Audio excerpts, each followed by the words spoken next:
But yes, we have a extension. Well, technically, Caitlin Clark breaking a record. And in a game where Caitlin Clark leads the team in points, rebounds, and assists, and blocks. She led the team in 4 of the 5 statistical categories and only played 24 minutes. A good game, a really good game for Caitlin. A weird game for the Fever because Seattle were completely garbage. Completely garbage. Like, they are a bad team. A terrible team, in fact. But the Indiana Fever beat them comfortably in a game they sleptwalked to win. And if you guys agree with that, subscribe. We are trying to get to, if we can get to 59,050 subscribers by the end of the day, that'd be incredible. Thank you guys so much for 59k. And if you're live on the stream, if we get to 600 likes, that'd be incredible. And if you're on the video, if we get even to 500, that'd be unbelievable. So, things of note: the Indiana Fever from tip-off had a 80% chance of winning. That went to 95% for the whole game. They were up. The Indiana Fever were up 20. I think they were up, they subbed off Caitlin with 8 minutes ago. Like, they literally subbed off Caitlin with 8 minutes ago and did not put her back in. Caitlin Clark was on triple-double watch. She had 5 rebounds in the third quarter. And she played maybe 1 minute in the fourth quarter.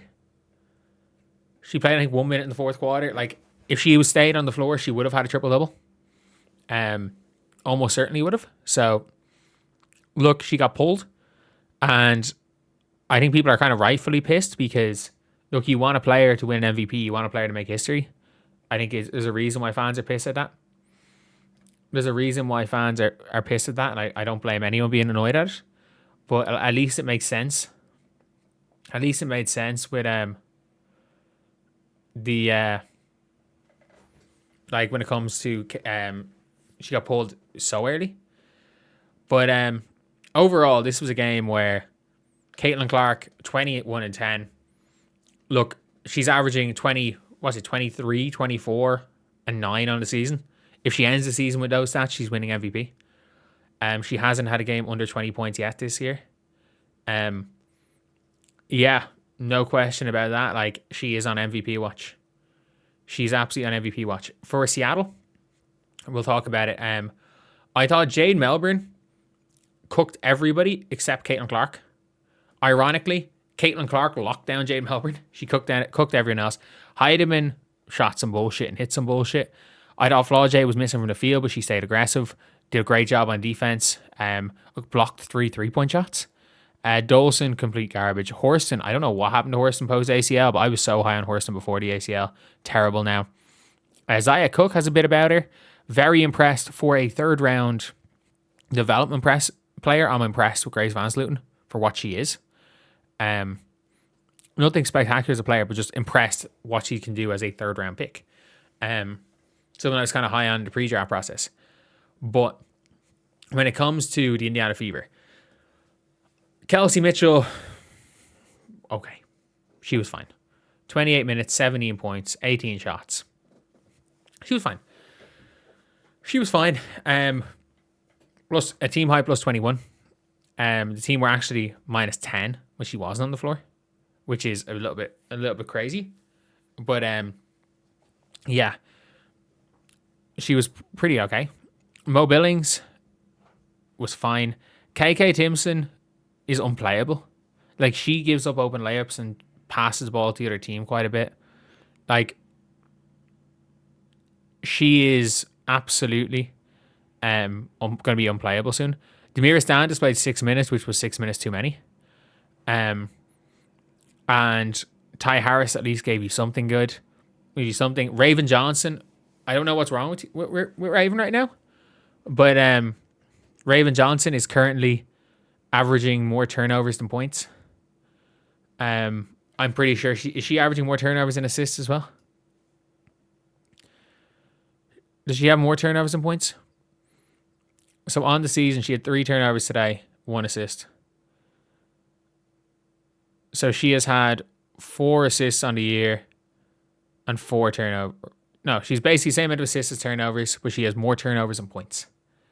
That's not ideal. That's really not ideal. Like, that's some Nika Mule numbers right there. That is some Nika Mule numbers. Quite concerned. Lexi Hull has become the worst perimeter defender in the league. I don't know how it happened.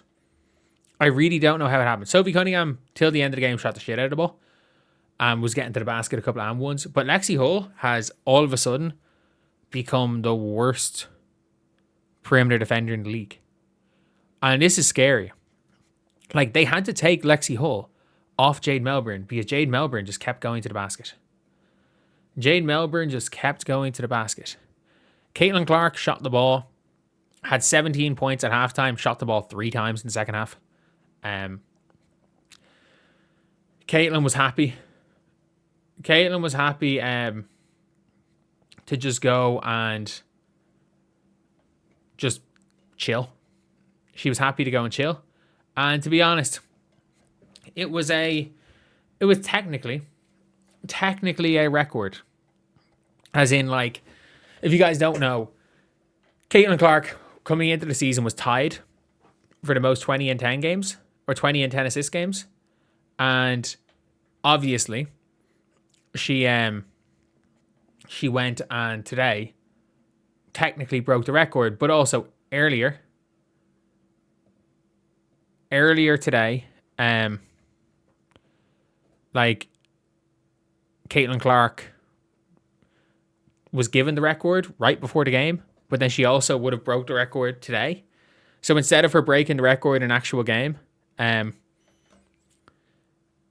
she broke it. She broke it before the game because they corrected the score. And by the way, I'm not taking all the credit. I'm taking part of the credit. I am taking part of the credit. Everyone, and it's not just on me. I was just the one posting it, but correlation tweets going viral. Plenty of people's tweets going viral about the fact that the NBA or WNBA didn't give her 2 early assists. But look, Caitlin Clark, if the refs called hand checking in this game, Caitlin Clark shoots 19 free throws, not 9. She shoots 19. They were hacking the living shit out of her.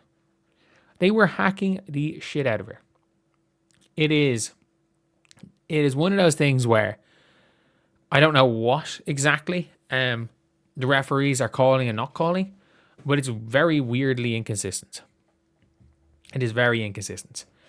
23, WNBA have her down as 23 minutes, so she played somewhere between 23 and 24 minutes, and yeah, 23 minutes to have 21 points and 10 assists and 2 blocks. Like, she led the team in points, rebounds, assists, and blocks in 22 minutes. Like, you can't really complain too much about that. And actually, sorry, one player I want to talk about I haven't mentioned is Maisha Hines-Allen looks like the poor man's Aaliyah Boston. Hines-Allen looks really good. She looks really, really good. Like, I'm not even exaggerating here. Like, MHA looks like she looks like Timu Aaliyah Boston. Timu Aaliyah. She's like, imagine Aaliyah Boston, but worse at absolutely everything. That is what Maisha Hines-Allen is. Imagine Aaliyah Boston, but worse at every single aspect of basketball. That's basically what she is. And I am absolutely okay with it. I'm okay with it. You know what she does when she gets the ball now? She tries to either be a connected passer or give the fucking thing back to Caitlin. She gives the ball back to Caitlin no matter what. It's great to see. It is great to see. But yeah, it is scary though how much better the Indiana Fever are offensively without Caitlin on the floor. Or worse, with Caitlin on the floor. Jesus. Because without Caitlin, they struggle to score at all. They really do.